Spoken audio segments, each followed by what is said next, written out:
গ্রীষ্ম বর্ষা বিনীতি ভরসা। হ্যাঁ, বিনীত শপিং সিটি। নমস্কার, আপনারা দেখছেন হুগলি আপডেট। আপনাদের সঙ্গে আমি উষা। আসছি খবরে। আসন্ন বিধানসভা নির্বাচনের দিন ঘোষণা করলেন হুগলি জেলা শাসক খুরশিদ আলী কাদরি। হুগলি জেলায় 29শে এপ্রিল ভোট গ্রহণ, গণনা 4 মে। কমিশন অফ ইন্ডিয়া যে আছে ইলেকশন অ্যানাউন্স করেছে, তার ফলে আমাদের যে হুগলি ডিস্ট্রিক্ট আছে সেখানে যে ইলেকশন আছে it will be held in a second phase. কিন্তু মডেল কোড অফ কন্ডাক্ট যে আছে the day the election is being announce start করছে। তো আমাদের basically I will just give you the time lines. আমাদের কি টাইম লাইনস আছে? First, যে date of issue of gazette notification it will be basically done on 2nd of April 2026. ये जो notification basically returning officer for it. Then last date of making the nominations will be 9th of April 2026. Date of scrutiny of nominations will be on 10th of April 2026. Last date for the withdrawal of the candidature will be on 13th of April 2026. Date of poll, as you know, will be on 29th of April 2026. Date of counting will be on 4th of May 2026, and date before which the election shall be completed is 6th of May 2026, in case the poll is there or some other issue is there. So this is basically the second phase schedule which needs to be basically understood. Now before going further, we are having already 5,238 polling stations. So already যে polling stations আছে সে already identified আছে, plus সেখানে যে basic minimum facilities করার কথা আছে that has already been started. Assessment already এর আগে করা হয়েছে। সো আমাদের মূল যে অবজেক্টিভ আছে, যে পোলিং স্টেশনস আছে, we should make it very very effective plus friendly for the voters. That is our objective. Second is we are having 3,126 polling station locations. এরকম কিছু পোলিং স্টেশন লোকেশনস আছে যেখানে মোর দ্যান 5 পোলিং স্টেশনস আছে, more than 6 polling stations আছে। In fact এরকম কিছু polling station locations আছে যেখানে 9 পোলিং স্টেশনস আছে। নির্বাচনের ঘোষণার আগেই তৃণমূল যুব কংগ্রেসের পক্ষ থেকে চুঁচুড়ায় বিশাল বাইক মিছিল। মোদি হাটাও দেশ বাঁচাও স্লোগানকে সামনে রেখে আজ চুঁচুড়া যুব তৃণমূল কংগ্রেসের ডাকে এক বিশাল বাইক মিছিল অনুষ্ঠিত হলো চুঁচুড়ায়। চুঁচুড়া কেওটা থেকে শুরু হয়ে মিছিল সমাপ্ত হয় চুঁচুড়া খাদিনা মোড়ে। হুটখোলা গাড়িতে ছিলেন সাংসদ কল্যাণ ব্যানার্জি, বিধায়ক অসিত মজুমদার, তৃণমূল যুব কংগ্রেসের সভাপতি প্রিয়াঙ্কা অধিকারী।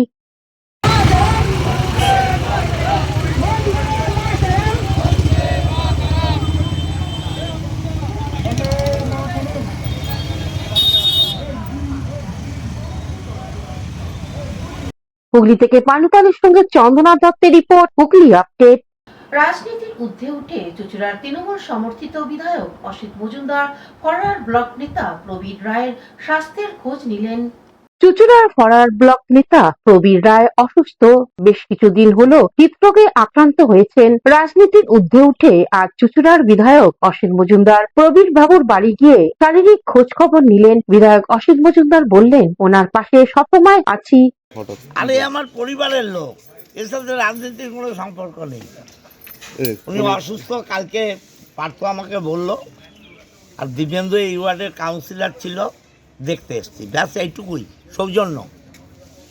অন্যদিকে প্রবীর বাবু জানান, উনি বরাবরই মানুষের পাশে আছেন। চিন্তা সম্পর্কে বলার কিছু নেই, মানুষের বিপদ অচিন্তা আসে। আমার এর আগে অনেক ঘটনা ঘটেছে আমাদের পাড়াতে, অচিন্তা কিন্তু সবসময় আমাদের পাশে থাকে। এই মাঠ সংক্রান্ত বিষয় থেকে আরম্ভ করে সমস্ত বিষয়ে অচিন্তার অনেক সাহায্য আমরা পেয়েছি, এটা অস্বীকার করার কোনো উপায় নেই। বিরোধী দল করলেও অচিন্তার মতো মনুষ্যত্ব মানবিকতা অনেক আছে, এটা আমি বিশ্বাস করি। হুগলি থেকে চন্দনা দত্তের রিপোর্ট, হুগলি আপডেট। এখন নিয়ে নেব বিজ্ঞাপন বিরতি। বিরতির পর ফিরে আসছি খবরে। জাগো তুমি জাগো।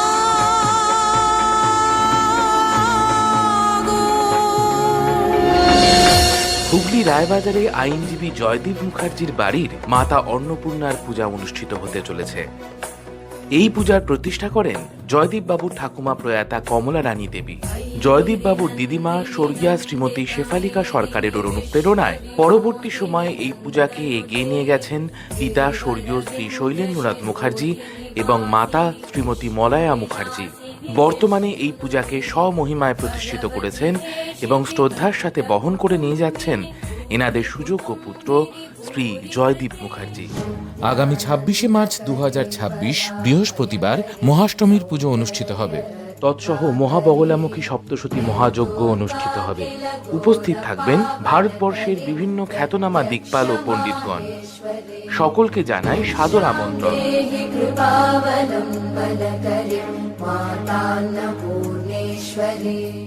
কে রাত্রি 10টা পর্যন্ত আজই চলে আসুন জিম অ্যান্ড ফিটনেস সেন্টারে। আমাদের ঠিকানা যোগীপাড়া লেন, আখন বাজার, চুঁচুড়া, হুগলি। মোবাইলের যোগাযোগ 7980858461।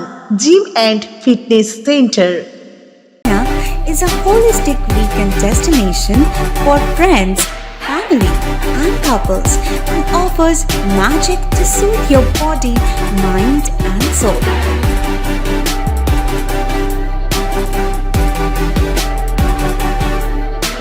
Aqua Marina, your customized magician. Welcome aboard and see the magic unfold.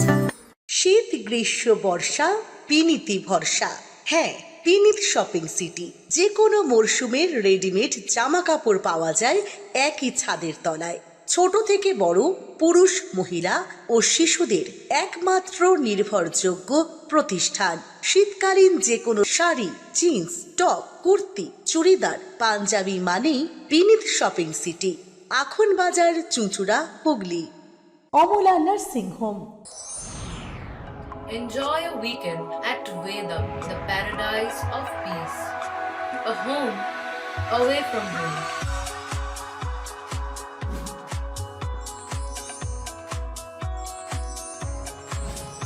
See yourself resonating with the nature.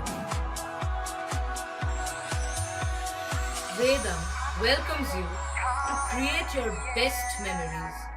বিরতির পর ফিরে এলাম খবরে। হুগলি জেলায় এবার আলুর উৎপাদন বেড়েছে কয়েক গুণ। কৃষকদের পাশে রাজ্য সরকার। সাংবাদিক সম্মেলনে জানালেন রাজ্যের মন্ত্রী বেচারাম মান্না।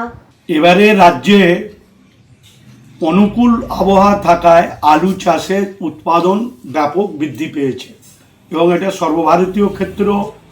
উত্তরপ্রদেশ, পাঞ্জাব, গুজরাট বিভিন্ন রাজ্যে আলু উৎপাদন বেড়েছে, আমাদের রাজ্যও বেড়েছে। আলু চাষিদের কথা ভেবে রাজ্যের মামাটি মানুষের সরকারের মাননীয় মুখ্যমন্ত্রী মমতা বন্দ্যোপাধ্যায় তিনি ঠিক ধান চাষিদের থেকে যেমন ন্যায্য মূল্যে তিনি ধান কিনছেন, ঠিক আলু চাষিদের থেকেও ন্যায্য মূল্যে কুইন্টাল পিছু 950 টাকায় আমরা আলু কিনছি। এবং এই আলু আমাদের গত সোমবার থেকে ফুল দমে আমাদের চালু হয়ে গেছে এবং আমাদের যে কটি সমবায়ের স্টোর আছে সেগুলোতে ফুল দমে কাজ চলছে। এবং গতকালও আমরা বেসরকারি হিমঘরগুলি যাদের মাধ্যম দিয়ে এই আলু সংগ্রহ করা হবে তাদের সাথে একটু অসুবিধে তাদের ছিল, সেটাকে কালকে মিটিয়ে গেছে। আজকে একদম ফুল দমে আলু কেনার কাজ চলছে। যে কোনো কৃষক তার নিকটবর্তী বিডিও বা এডিও অফিসে গেলে সে স্লিপ নিয়ে আমাদের নির্ধারিত যে স্টোরগুলো রয়েছে সেই স্টোরগুলোয় গিয়ে সে আলু কিনতে পারে। এবং আমাদের স্টোরগুলো যেভাবে স্টোরের আমাদের সংরক্ষণের যে পরিমাণ, তাতে এবারের যা উৎপাদন তাতে আমাদের সাফিসিয়েন্ট সংরক্ষণের ব্যবস্থা রয়েছে। এবং 30% ক্ষুদ্র ও প্রান্তিক কৃষকদের জন্য আমরা নির্ধারণ করেছি। সেগুলো বিডিও অফিস থেকে আমাদের স্লিপ দিয়ে সেগুলো তাদের নিকটবর্তী যে কোনো হিমঘরে তারা নিয়ে যেতে পারে। এখন আমাদের রাজ্যে যে আলুর যাতে কৃষকরা আলুর দামটা পায় এটাই হচ্ছে আমাদের মূল লক্ষ্য। এক্ষেত্রে আমরা যদি ধরি যে আমাদের থেকেও পাঞ্জাব, উত্তরপ্রদেশ, গুজরাটে আলুর দাম অনেক কম এবং কেউ কেউ একটা অপব্যাখ্যা করার চেষ্টা করে রাজ্য সরকারকে বিভ্রান্ত করতে চাইছে যে আমরা নাকি বর্ডারে আলু যেতে দিচ্ছি না। এটা সর্বৈব মিথ্যা। এটা রাজ্য সরকারের বদনাম করার জন্য এবং আলু চাষিদের বিপাকে ফেলার জন্য এটা একটা অপপ্রচার করা হচ্ছে। আমাদের রাজ্যের প্রয়োজনীয় যে আলু লাগে তার বাইরে উদ্বৃত্ত আলু চাষিদের স্বার্থে কেউ যদি বাণিজ্যিকভাবে অন্য রাজ্যগুলোতে নিয়ে যায় আমাদের কোনো আপত্তি নেই। এবং আমাদের ইতিমধ্যেই নতুন আলু ওঠার সাথে সাথেই রাজ্যের বিভিন্ন প্রান্তে আলু যেতে শুরু করেছে, তাতে আমাদের রাজ্য সরকারের পক্ষ থেকে কোনো বাধা বা নিষেধ এটা নেই, এটা সম্পূর্ণ অপপ্রচার মাত্র। চন্দননগরের বিধায়কের অর্থানুকূল্যে প্রতিবন্ধীদের আজ হুইল চেয়ার প্রদান করা হলো। চন্দননগরের বিধায়ক তথা রাজ্যের মন্ত্রী ইন্দ্রনীল সেনের উদ্যোগে চন্দননগর বিধানসভার এলাকার প্রচুর মানুষকে হুইল চেয়ার প্রদান করা হলো। চন্দননগর রবীন্দ্র ভবন থেকে উপস্থিত ছিলেন মেয়র রাম চক্রবর্তী, মেয়র মুন্না আগরওয়াল, অনিমেষ ব্যানার্জি, পার্থ দত্ত, শুভজিৎ সাউ সহ অন্যান্যরা। হুইল চেয়ার পেয়ে প্রতিবন্ধী এই সমাজে পিছিয়ে পড়া মানুষরা যথেষ্ট আনন্দিত।